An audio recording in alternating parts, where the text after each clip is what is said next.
You'll have, letters that are left behind, for example, where someone is going to, dictate kind of what they did and what was going through their mind. If the person had a laptop computer, they were a computer, some kind of social media, some kind of medium that would allow investigators to get into the mindset of this person and determine what it was that they were doing. And just as important as that is, it's going to be very important for investigators to try to determine, were there any pre-incident indicators here, any warning signs that maybe other people would have picked up on that they didn't, or maybe they didn't, report that to law enforcement. A lot of that's going to be coming after they kind of circle this target, really get a full picture of who this person is. And then, it's not just on other people, witnesses to provide information. Law enforcement officers are going to be going through their own holdings and determining, is this someone that was known to us? Is this someone that was made aware, perhaps in the past by a tip? Maybe we picked up on our own, or there was some kind of suspicious activity. This will be a very lengthy, in-depth investigation to try to answer all of those questions. And it's one thing, Josh, for a shooter, unfortunately, to go into a school here in the United States, and we've seen it way too many times. It's another thing for the shooter also to have these explosive devices, right?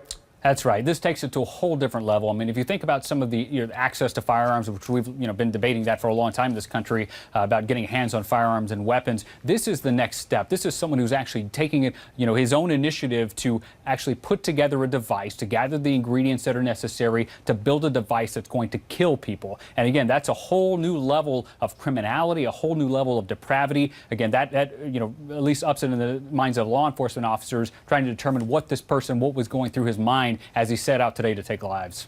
All right, I want you to stand by, Josh. Shimon, stand by as well. We're going to be hearing shortly from the Texas Governor, Greg Abbott. He's going to give us an update on what has happened at the Santa Fe High School outside of Houston. Much more of our breaking news coverage right after this.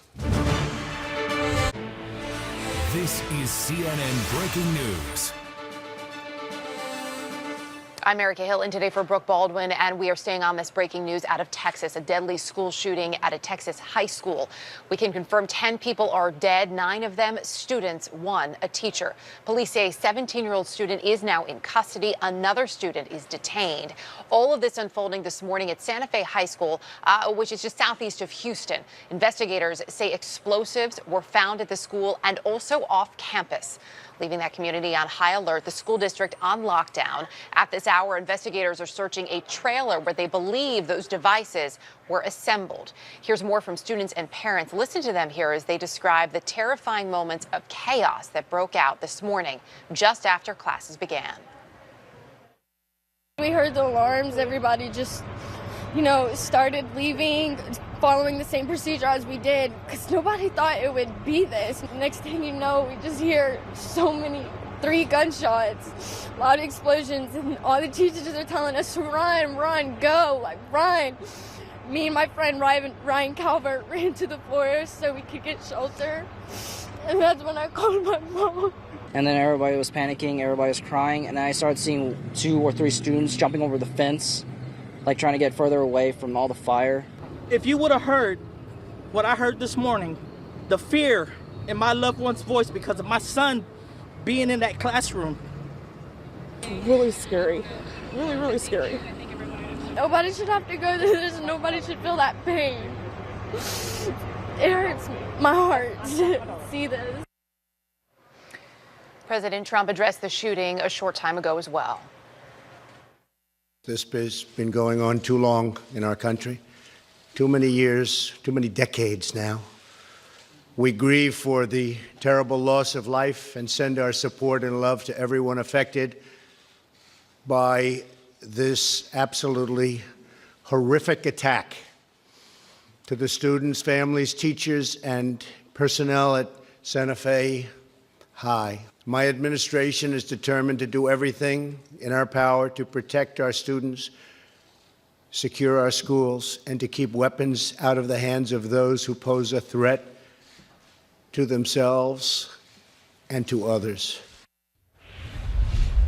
CNN crime and justice reporter Shimon Prokupez is standing by with the latest on the investigation. CNN's Rosa Flores is live there on the scene in Texas. And Rosa, first to you, what more do we know at this hour? Well, Erica, some traumatic moments here for students and teachers as shots rang out at about 8 a.m. this morning. And at this hour, this is still a very active scene. Take a look behind me. There is a lot of law enforcement presence here, both local, state, and federal officials on scene. The latest that we've learned is that explosive devices have been recovered from the school and from areas around the school, adjacent to the school. It is active. Investigators right now gathering evidence and also trying to make sure that every individual that is in and around this community is safe, asking people that if they see suspicious packages for them to call the police, because again, they have found pipe bombs and also pressure cooker bombs in some of these areas. Now, they're not giving us all of the specifics, Erica, for strategic reasons and for safety reasons, but they are asking people to be on alert. As you mentioned, 10 people have died, 9 of them students. We've also learned that 2 law enforcement officials were injured. There's at least 12 individuals injured total with multiple gunshot wounds. Of course, this is a time that's supposed to be of celebration. It's the end of the school year. Students and teachers and parents are usually preparing for graduation, and instead, some of these families are now preparing for funerals, Erica. Sobering to say the least. Rosa, thank you. Shimon, I understand